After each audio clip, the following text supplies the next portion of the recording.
un placer y un desafío estar aquí.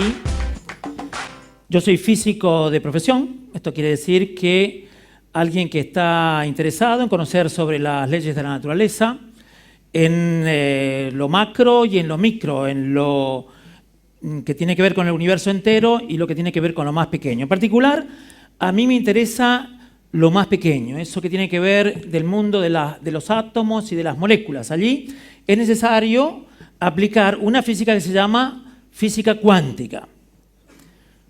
¿Cuántos de ustedes escucharon hablar de la física cuántica? A ver. ¿Y cuántos saben de la física cuántica? ¿Y cuántos entienden de la física cuántica?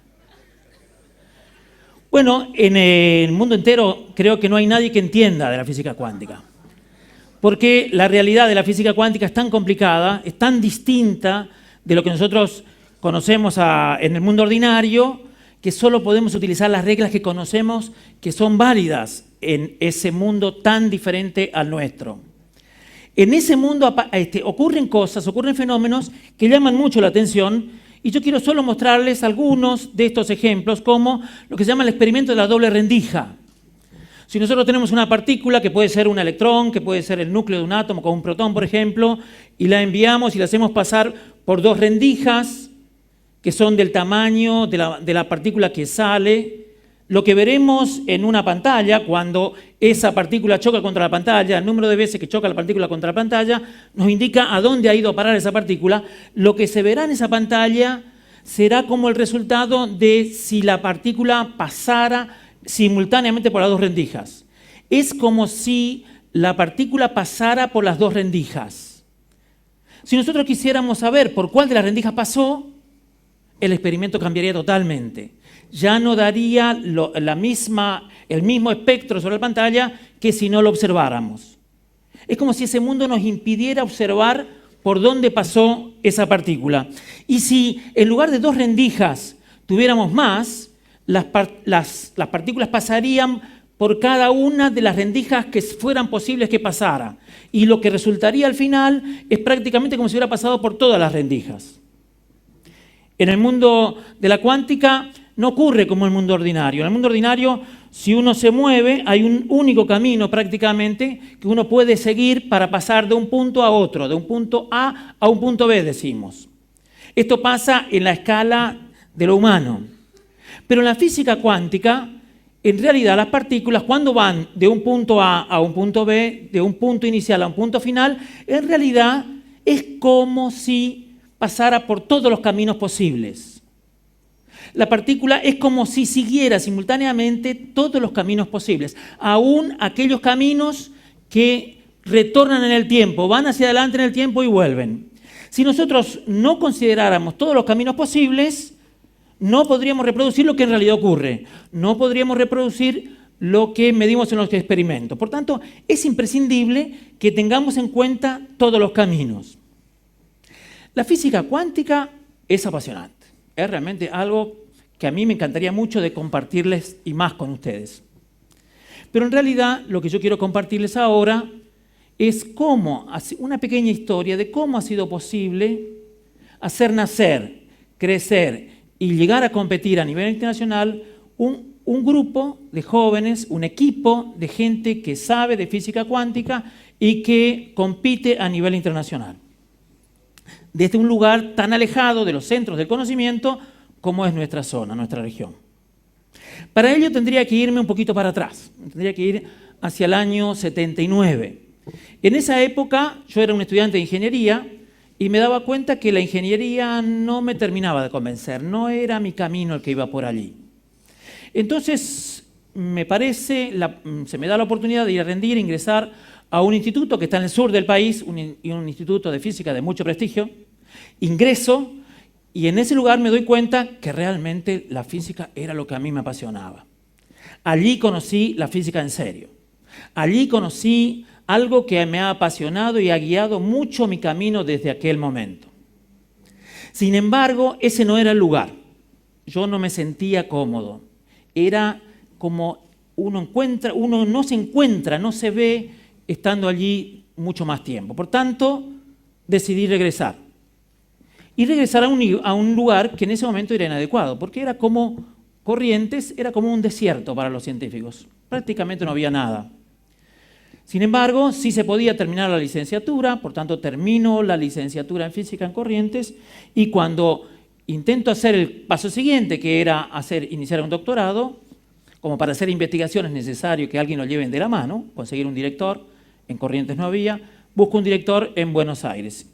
Conozco allí un profesor que trabaja en un área que me gusta, y este profesor me va guiando, me va llevando de la mano en una tesis doctoral que se finaliza varios años a posteriori. Mientras tanto, se empieza a nuclear alrededor del trabajo que yo venía desarrollando un grupo de jóvenes inquietos, diríamos, un grupo de jóvenes con los cuales aprendíamos todos juntos.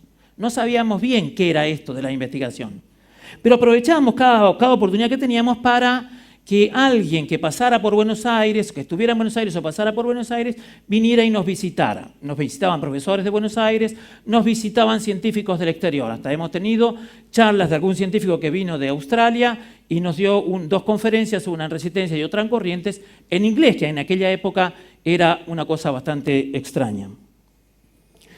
Las comunicaciones con este profesor en Buenos Aires eran difíciles porque en aquella época no había tanta comunicación como hoy. Sin embargo, este hombre de grandes dotes intelectuales y humanos me supo guiar. Terminado el doctorado, el paso siguiente era hacer un postdoctorado. Allí había aprendido a dar los primeros pasos en investigación. ¿Dónde ir? Se abrió una oportunidad de ir a Dinamarca. En ese momento, con mi familia con mi esposa teníamos 4 chicos. El más grande de ellos tenía 5 años. En Dinamarca había un profesor de un prestigio internacional muy alto, alguien del cual yo había estudiado y había desarrollado las cosas que había hecho en mi doctorado. No lo conocía personalmente. Y Dinamarca en aquel momento era como otro mundo. En aquella época no había Internet, no había Google Earth. No era posible caminar por las calles de Dinamarca y ver cómo era cada lugar como podemos hacer ahora. Era lanzarnos a ir a un lugar absolutamente desconocido con 4 criaturas.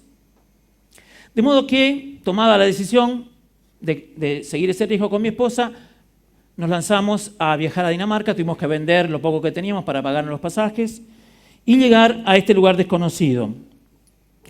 Lo que vivimos en Dinamarca fue algo que nos marcó para toda la vida, tanto a nivel personal como profesional y familiar. Fueron 2 años de mucha riqueza, humana, social, profesional. La persona que nos recibió, que es este profesor danés, abrió sus puertas a la familia y en particular a mí en lo profesional. Lo conseguido en esos 2 años fue muy importante.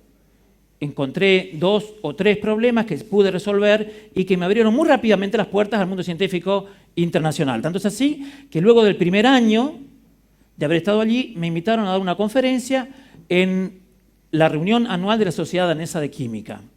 Delante mío había un público, como que tenemos aquí, pero estaban realmente gente de enorme renombre internacional, aquellos que yo había escuchado hablar. Y verdaderamente fue muy difícil hablar delante de ese público. El tiempo en Dinamarca fue muy rico también en lo familiar. Nos hemos podido adaptar muy rápidamente a la cultura, los chicos estaban muy bien ambientados, también mi esposa. Pero pasados los 2 años, había que pensar qué hacer a futuro, cuál era el siguiente paso. Yo había comprendido que en el ambiente danés, en el ambiente escandinavo, la ciencia realmente se había ido formando a partir de tradiciones.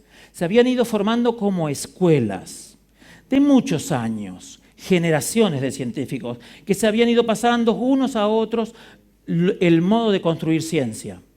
Había también aprendido que era necesario trabajar en equipos muy amplios, equipos abiertos al mundo entero, equipos que fueran capaces de competir con los que lideraban. No bajar nunca la aspiración a competir con los que estaban más altos. Regresar, quedarnos en Dinamarca, quedarnos en Europa. Europa era muy atractivo, Dinamarca era muy atractivo, había muchas posibilidades, tanto de desarrollo personal como familiar. Sin embargo, con mi esposa nos planteamos la posibilidad del regreso. regresar a la tierra de nuestros afectos, a la tierra que nos había permitido tener la experiencia que estábamos teniendo, regresar a la tierra de nuestros antepasados. Nosotros provenimos también de gente que ha sido fundadora de esta zona. El grupo que había iniciado antes de irme era un grupo que también se estaba muriendo. Y por otro lado, había logrado el ingreso a CONICET, que no era poco en aquel momento. Por tanto, decidimos regresar a la Argentina. Regresar significó un momento muy difícil para nosotros, tanto por lo que dejábamos como por lo que encontramos al llegar. Hubieron tiempos muy difíciles, de mucha oscuridad, de a veces preguntarnos realmente si habíamos hecho bien, porque era muy difícil sostener a una familia tan numerosa haciendo ciencia en la Argentina en aquel tiempo. Las cosas se fueron dando de a poco, con la ayuda de amigos, con estudiantes que se fueron acercando, porque había que empezar a construir algo donde no había prácticamente nada. Había semillas de científicos, pero no había ciencia, no había escuela, había pocos recursos. Lo importante fue encontrar a los primeros alumnos que se arriesgaron a correr el riesgo que nosotros mismos habíamos corrido. Una vez que aparecieron los primeros, que hicieron sus primeros doctorados o hicieron sus primeras investigaciones, se empezaron a arrimar otros y otros a soñar con hacer ciencia en este lugar. Ustedes se imaginan que en aquella época no era fácil, no era posible mostrarles a algún estudiante, mirá cómo vive un científico, porque no había. Mirá cómo vive un abogado, mirá cómo vive un arquitecto, mirá cómo vive un médico. Esto era fácil, pero cómo vive un científico era imposible. Empezamos a competir, empezamos a formarnos, gente de grupo se fue al exterior, pasaron años afuera, trajimos científicos, logramos algunos desarrollos que eran importantes para la comunidad. Logramos, por ejemplo, me acuerdo en el año 2002 haber ido a Finlandia a evaluar una tesis doctoral. Cuando llego, lo encuentro al director, del tesista, y allí le entrego un trabajo en que habíamos obtenido nosotros algunos resultados con un estudiante mío e investigadores de Buenos Aires, que estaba recientemente publicado, no era público todavía, y sabía yo que él estábamos compitiendo prácticamente al mismo nivel por ese problema. Al día siguiente, luego que se defiende la tesis doctoral, se hace un acto muy simpático, muy atractivo, donde hablan varias personas, entre ellas habla el director, y cuando me presenta a mí el director dice: el nivel que tiene esta persona es tal que hemos estado trabajando nosotros aquí en Finlandia durante varios meses para resolver un problema y no lo hemos podido resolver. Y los escritos que me ha dado ayer, este investigador, me han permitido durante la noche encontrar la solución al problema que nosotros teníamos. El poder aportar al conocimiento en el exterior, al mismo nivel, tal vez no tanto, pero al mismo nivel de los demás, nos permitió ir insertándonos en la comunidad internacional. Yo formo parte de una comunidad de gente que trabaja en lo que se llama física molecular y que incluye efectos de relatividad. Se juntan las dos ciencias, relatividad y cuántica. Esta comunidad arma congresos cada 2 años. En estos congresos, como ustedes saben, se exponen los resultados más novedosos de los últimos años. Es una comunidad muy activa, muy interesante, de muy alta producción. Esta comunidad se ha ido reuniendo, nació en Europa y se reunieron en Europa las primeras 8 veces. La 9ª se reunieron por primera vez fuera de Europa, en Beijing. Allí me invitaron a mí a dar una conferencia, voy a llevar la conferencia, pero además, tímidamente, la posibilidad de hacer un congreso en Corrientes.